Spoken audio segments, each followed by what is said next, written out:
Boris Johnson has high hopes for the November COP26 climate conference in Glasgow, hoping for a refresh of policy and public perception for the UK. But the timing might not be ideal for the Prime Minister, with the upcoming German election sure to throw a spanner in the works. Boris Johnson wants COP26 to be a resounding success, bringing Britain forward as a leading nation in the fight against climate change, winning back younger voters that have ditched the Conservatives during the pandemic and presenting the UK as a hard-talking, fast-acting player on climate change.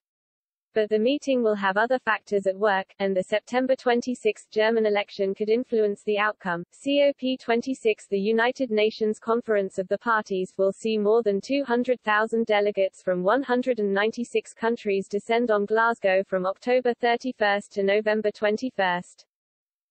The conference is intended to accelerate action towards the goals of the Paris Agreement and the UN Framework Convention on Climate Change.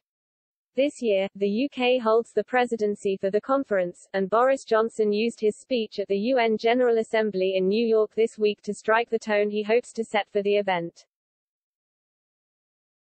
Mr. Johnson said COP26 must be a turning point for humanity and urged a call to arms to fellow leaders, saying it was time for humanity to grow up. In the COP26 manifesto, it says the UK is committed to working with all countries and joining forces with civil society, companies and people on the front line of climate change to inspire climate action, but as ever, it is the political climate that could impact the success of this mission.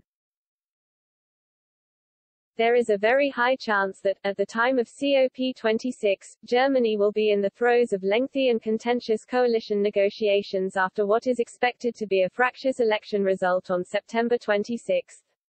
This will result in a caretaker government for some months, likely to be presided over by Angela Merkel, even though no real power will be held by her any longer.